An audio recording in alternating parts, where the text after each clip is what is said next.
It's a friendly coffee morning, which is held every Thursday morning, and welcomes asylum seekers from our local hostel. We've been able to provide refreshments, particularly thinking about diet. We've included fruit, a lot of fruit, things which are missing in the standard fare, the standard meals. We also provide toiletries donated by the congregation and a few activities, a few board games. We also have an art table. I'm no good at that, but we do have some volunteers and they really enjoy working on either simple drawings or making cards or making Easter eggs or whatever the theme is.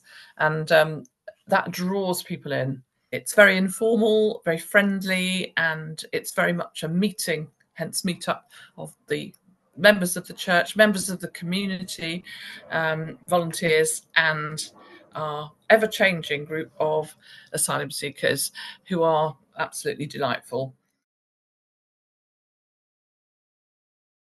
I've been a member of the church for a long time. I was previously a teacher and working with refugees, and was also a volunteer with a large charity in Southwark Day Centre for Asylum Seekers, which has many centres across 4 centres across Southwark. I heard and really got to know the members of the team working in the hostel nearby, and also met some of the residents. The hostel nearest to us is accessible, and therefore asylum seekers with either physical or mental health issues will be sent there. The reason for that support is because we are welcoming quite vulnerable people, including people with dementia, and I say a lot with physical disabilities, sometimes, even extended wheelchairs. We have to be accessible. We are an accessible church. That's another big plus. But we need that link with the NHS staff to ensure safeguarding, because none of us have medical qualifications. It starts really with a small group of perhaps very people with some concern for those seeking asylum. Members of the prayer group were very keen to support at the beginning. Members of the congregation who have worked overseas were very keen at the beginning, and also that others who are our friends in the parish have heard about it and joined in. So we're a bigger group now than we were when we started. Well, I consulted some of the volunteers. The best thing, for her is actually serving and seeing the pleasure and gratitude on people's faces, and striking up just even a simple conversation with those receiving food and drink. He says it's actually meeting and getting to know the guests. When he celebrated his 90th birthday, a family from Myanmar came with a bunch of flowers for him to celebrate his 90th birthday, because they just wanted to show that they really appreciated his friendship. Well, it definitely has been getting to know the different families and the individuals who have come along on Thursdays. Those have become a kind of friendship. It's not quite normal because we can't invite people back to our homes or anything like that, but we do. They see our church as home. All people of all religions have said to us that they feel at peace, they feel happy, feel welcome.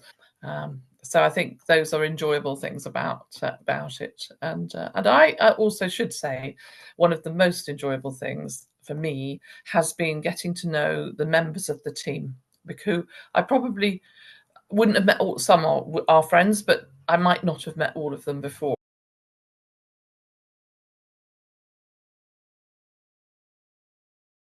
Very important to establish the safeguarding rules. If you're not, what we have is boundaries, because we do not offer advice. We don't give immigration advice, or we don't offer medical advice or housing advice. We can signpost to the organisations which do offer that advice, but we rely entirely on our professional link with in our case, the NHS, but it could be a charity worker in another situation. Find out your local charity working with refugees, and they will tell you what they need and what you can do. I also consulted Vanessa, who says find someone who have friendliness, enthusiasm, and are in it for the long haul. We really owe our success a continuation to including friends in the community, people, members of the parish who live down the road and have got two hours spare on a Thursday, and that has been a great pleasure. I think some people think that you have to just sit and talk, and that might be slightly alarming. The good news is get a few boxes of Jenga, dominoes, and cards. Have a table football in the room if you can. Some creche toys, often in use in the church anyway. And of course, toys, small toys and gifts for children. The congregation will help. Many of them wouldn't want to come along and do the face-to-face. They wouldn't want, they're not free on a Thursday, but they might be very happy to donate things. And I would say, so it can be really simple and quite easy to resource. If the PCC or your management don't have the resources to provide all the fruit and the drinks, and because it's a small expense if you like, but it's actually mounts up over the years, then you may have to ask for donations. We did at the beginning. We try and raise money. Often people leave legacies if they know about the group, small amounts, but that's really helpful. And regular donations of toiletries, very, very much appreciated. It's about well-being, feeling well presented, feeling clean. I mean, you have base in a hostel. You're sharing a room, or one family in a room. Sometimes teenagers and babies.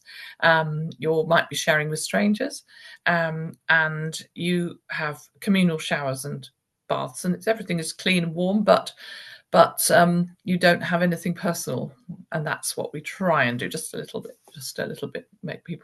give people a little bit of dignity.